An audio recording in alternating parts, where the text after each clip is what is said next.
Welcome everybody to the Smartsistah show, and I am Smartsistah, and today I'm going to talk about being divine.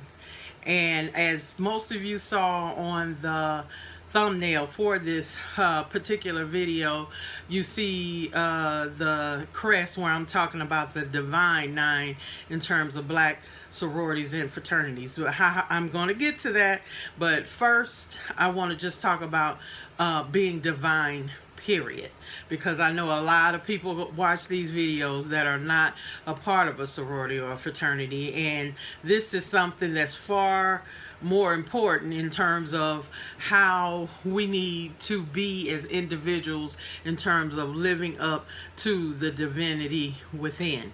Now, I know a lot of people are like, oh Lord, she get ready to go Marianne Williamson on me or something. No, I am just talking about something really that has just touched me, because I'm thinking in these times that we are living, is so much chaos, there's so much going on, there's so much to get you down. There are depressed people everywhere, is just chaos everywhere. But the thing about it is, the divine within you, you can always tap into, and it does not matter what's going on in the world.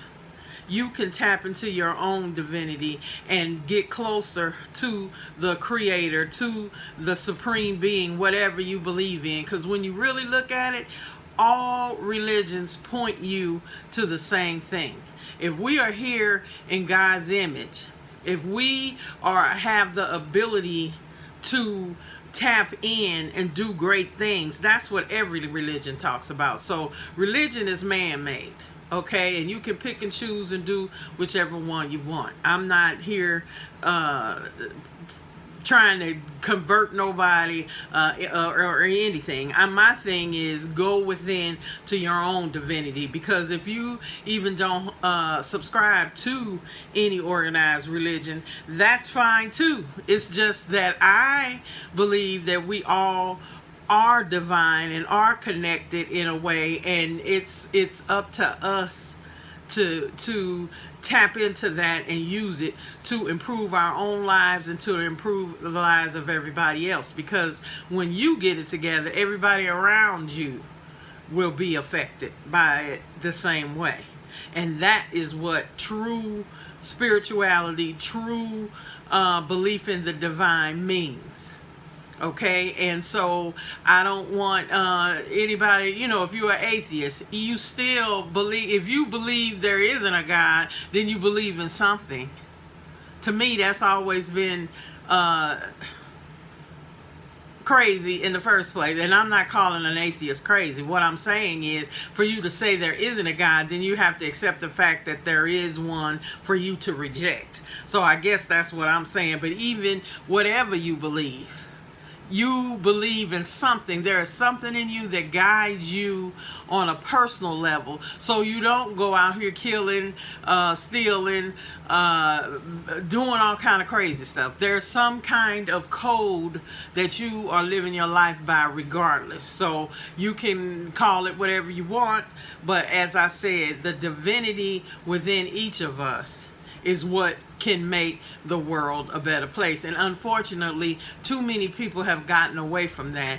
Too many people want to deal with themselves to the point of being selfish and having an ego. Okay, and like a friend of mine told me, ego means edging God out. And that's exactly what it is. When you depend on your ego, human ego, that's why we're in the trouble that we in. That's why the world is jacked up. That's why everything is crazy right now. Because when you edge God out, when you have so much ego that you think you are the source of everything. No, we are made in God's image. So when I say we are divine, we are divine. We can be more divine and more God-like if we so choose. But too many people are on such a low level. All they worry about is eating, screwing, whatever. That's just a base low vibration level. And so then that's the whole world is like has come down to that, and we've been dumbed down that's why there's so much chaos. When you go inside and when you meditate and when you tap into the divine in yourself, you already know the difference that you make. A lot of people don't want to do it because they know the responsibility that goes along with that, and they don't want to do that. So it's like, let me just kind of be out here, just kind of be a Jesus junkie. You know, I'll go to church Sunday and tap that vein and stick Jesus in there, and then, you know, Monday morning I'm back to where I was, okay? So that's what too many people do in all religions. You know, you use it, you know, a little, keep you kind of straight, but you're not bringing it into every decision, everything that you do. Yeah, a lot of us will pray before we eat, or, you know, thank the Creator when we wake up in the morning, and that's all wonderful. Okay, but my thing is with each of us, whatever your belief system, is to bring it in everything that you do. Everything. Okay, and you need to be thinking about how what you're going to do is going to affect someone else, and how you need to open your mind to think about saving and helping other people. Now, I know a lot of folks don't want to hear that at all, but it's true. You already know when you tap in and you get centered and you get all of this energy ready to go out and be creative, to go out and do your job, to go out and take care of your kids, that love that you give to other people that you can actually feel, and then they feel it, and then they give it back to you. Come on now. That's what it's all about. That's what being divine means. And if more of us did that, look how much better the world would be. It's when I think about little gangbangers or somebody like that. I used to teach some Crips in my class. Okay? They were Grape Street Crips. Now, that's back when I lived in St. Louis. I'm in LA now. I actually went and found Grape Street, because I'm like, here these Crips are all the way in St. Louis, Missouri, putting grapes all down the side of their jeans. There was Grape Street Crips, and ain't seen Grape Street a day in their life. Okay, but the thing about it, all of them, everybody was so scared of them. You know, oh, you can't say nothing. I saw one little boy, he had a teacher all hemmed up, and she was scared and didn't know what to do. I'm not having that around me. I snatched him up, took him into a broom closet, slammed the door. I said, let me tell you something. I'm here because I love you, because I could go and teach anywhere. I'm here because I'm trying to help you. And I'll be doggone if you gonna try to intimidate somebody when we trying to help you. I said, where your homies at right now? And I said, and you can't do no more to me than I can do to you. You don't know who I know. You don't know what I got in my purse. You don't know where my set is. So what you better do, because you're a smart young man, you're handsome, you're a leader. I said, get up, back upstairs and apologize and start acting like you got some sense. Baby, he looked at me, you crazy. I said, as they come. Okay. That little boy went back upstairs, apologized. And then after that, I ain't had no more problem. And you know what I used to do to the class? Every last one of them, when they was coming out of class, I hugged and kissed every one of them every day. Now, these is the baddest, toughest, got Grape Street grapes on their jeans, all whatever. After that, they was like, Miss O, can we, you know, you need anything? Miss O, you need us to clean the boards? Miss O, you need... The love I had for that little boy, the love I had for these young men changed them. I'll never forget that. Okay? So after all that, basically, they were little boys. They were just little boys that needed some love. You hear me? And that's the thing, y'all. We got to love each other more and do what we got to do to save our people.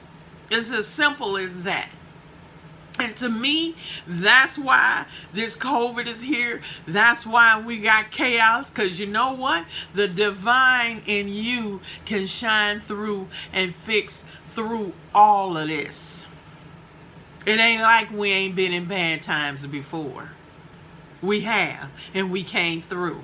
And it's only because of the divine within yourself. That's the only thing that's going to get us through. All the rest of this stuff is got to be a reflection of that. Now, y'all already know me. I ain't about no turn the other cheek, let it go. I'm about saving and protecting what I love. And that's what we got to do. Okay? So now, I ain't choked up no more. Now let me move to the Divine 9. Let me go. Okay, I always start out with positive. When y'all think about it, when we think about the millions of people that have crossed the burning sands in the last 100 years, because just about everybody is 100 years old, my sorority, Sigma Gamma Rho Sorority Incorporated, will be 100 in a couple of years. Okay, and we got a few more before the iotas become 100, but it's getting there. So that means, 7 of the 9 have reached 100 years. Think about that, a century. So how many people you think then crossed and came through these organizations? Okay, all of us. Millions of people. Think about that. Think about that. Now, when you look at what each one of us was founded to do, all of our founders were young people. Except for maybe the iotas, they were a little older men, but still young in the sense of knowing what they were, had their purpose and knew what they wanted to do. Okay, when you look at everybody else, we wasn't too long fresh off that whip when we were founded. Okay, so when you look at even the symbols with Sigma Gamma Rho, back in the day when we pledged and came in, you were an aurora. We are the daughters of the dawn. Okay, when you look at, say, the alphas, a sphinx. Okay, look at the thing of everybody is based on a symbol that meant something. And we all had ritual and promises and oaths that we made to come in our organization. Now that's the truth with everybody. Okay? If we all cross the burning sands, then you already know what that means. And then a lot of it is based in our stuff. And, some hotels want to say, I walk around with them Greek letters on. What y'all think? Y'all Greek? No. Because when you get through, the pi symbol is in the pyramids. The Greeks stole everything from us. Okay? So I don't even trip on that. When I look at what we were founded by, our young people were deep back then. Okay? They were deep to come up with the rituals and everything that we do. They still had that African-centeredness. Okay?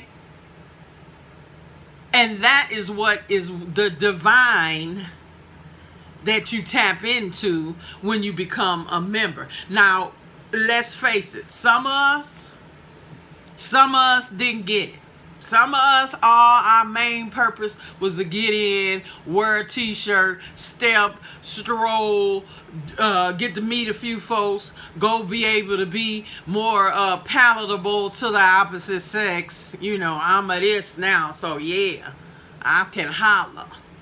Okay, that is not where we need to be. And y'all already know, like I used to do presentations to young folks when it came to pledging people. I said, did your founders pledge? So don't give me who's worthy and who ain't. Did your founders pledge? No, they did not. They were deep And they gave us what we needed to tap into the divinity within ourselves. Okay, that's what we got to do. That's what we are missing. Because think about it, out of the millions that have crossed them burning sands, we got enough people that should be trained enough to seek the divine in all that we do, that our people shouldn't be where they at. Now, I'm just going to go on and say it. Yes, do we do good things in the community? Yes, we do. We do community service. We give away money. We provide things. We build some things. We go overseas, do something in Africa. We got chapters everywhere. However, what makes us divine today? I ain't talking about 100 years ago. I'm talking about right now. What are we building that is going to dismantle white supremacy? What are we doing together? Because it's enough for us. Out of the 9, you talking about a few million people right now walking around. Okay? Let's just take police brutality, since that's the order of the day right about now. Out of all of our organizations, how many judges, attorneys, generals, district attorneys, prosecuting attorneys, higher offices, Congress people, everybody, even policemen themselves and police women themselves that are members? Okay, what are we doing to talk to them to try to get some policies, to try to have everything pulled together so we can fight what is happening with police brutality right now? We got enough people. We got enough people to come up with some policies. We need to make sure that cops are educated. We need to make sure that they got some kind of insurance. Let the doggone police unions pay all these lawsuits instead of taxpayers. We got the genius within the 9 of us to solve that problem. You know, we walking around acting like we ain't, oh, well, it's only Lee Merritt and Benjamin Crump, the only lawyers in the world, and then who else we got? That's what I'm talking about. If we would come together and do stuff and not be sitting up here worrying about your own organization getting its shine, that is so stupid. Because we all, when the Klan coming to get you, they gonna stop and say, wait a minute, are you a Q, you a Alpha, you a SG Row, you a Delta, you a AK? Before we hang you, I just wanted to know. I don't think so. And like I said, just imagine in 100 years how many people that we've made, how many people walking around right now. We got everything we need to even start another nation, to start whatever we want. We got scientists, we got engineers, we got lawyers, we got entertainers, we got sports people, we got musicians, we got artists, we everything. Everything. And if you sat up and made a pledge and you made an oath and you are not living up to it, you are not living up to the divine, you need to go sit down. You need to take the shirt off. You don't need to open your mouth. Period. Okay? Period. As they say. What are you doing? What are we doing? And I said we. That includes me. I'm not going to sit up here and my organization. Oh, no. We don't. Oh, I can't. I don't think so. Come on. We all got skaters. We all got t-shirt wearers. We all got ghetto people. We all got gay people. We all got anything and everything you can imagine. So don't get too high and mighty. Oh, my organization. No. If you breathing air here, you got all of it. Okay? And it kills me that we started boycotting and doing stuff when that sorority show was on VH1. Okay? people getting together. Oh, honey, they was pissed off. Oh, AKs and Deltas, But the Zetas and the SG Row, well, they was okay. They didn't, okay. Well, now, we can't have the other. And, you know, I often wonder if the tables was turned, if the Zetas and the SG Rows was ghetto on there, and the AKs and Deltas were more dignified. I wonder if the show would have got canceled. See, that's how we treat each other. That's the bullshit. Okay? And that is what I'm talking about. That kind of stuff. Now, you got all up in arms because your organization is under attack, supposedly. And you got to get, you took it off. We ain't having that. Blah, blah, blah, blah. Where is all that passion when it comes to police brutality? Where is all that passion when my sorority sister, Sandra Bland, got killed? Where is it? Did we come all together as black women to deal with that? Did we? I'm just saying. Where is all the fraternities when Ahmaud Arbery and every other black man that's been killed since Juvember? Yeah, you might have a couple of marches, or, you know, we'll wear a t-shirt or something. But I'm talking about some substantive stuff, okay, that we need to be building. We need to be building institutions that when all of us get out of here, is something left that we together built. We've been talking about it. We don't have a hotel. We're giving all these white people all of our money in all these damn conventions. We have so much money we could be putting into our own stuff. And our brother Bob Johnson at Kappa is talking to somebody about starting a black stock exchange. That's the kind of stuff I'm talking about. We all need to go and invest in that. Look how many black businesses could be a part of that, could finally get the capital they need. So we build some businesses that's going to be institutions. Not just your mom and pops and little brick and mortars or all online stuff. We need some big businesses that are doing some things that we can invest in and make stuff happen. Other than that, what are we doing? I'm just going to put it out there. How are we divine? And if we don't do something substantive, if we don't come together the way we should, take the divine off the line, is all I got to say. Because if all this little stuff we're doing is cute and it's nice, but it's not changing anything. If we done brought in millions of people and black people still in the position that they're in, then something is wrong. And I'm just going to put it out there. So anybody want to get mad and pissed off, don't care. Because you know I'm telling the truth. You know it. So please, everybody, look at yourself. Get the divine in you straight first.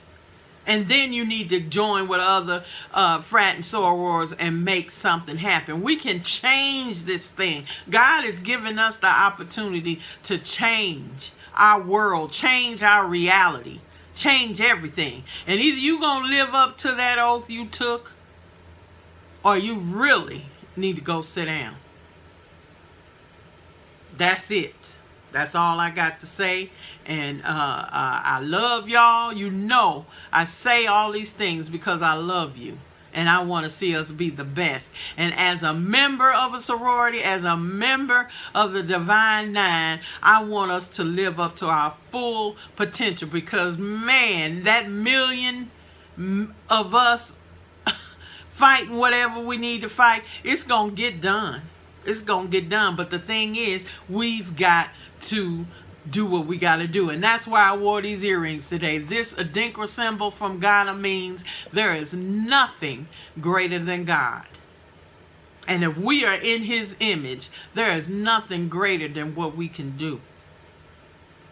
So you all have a good one, and I'll see you soon.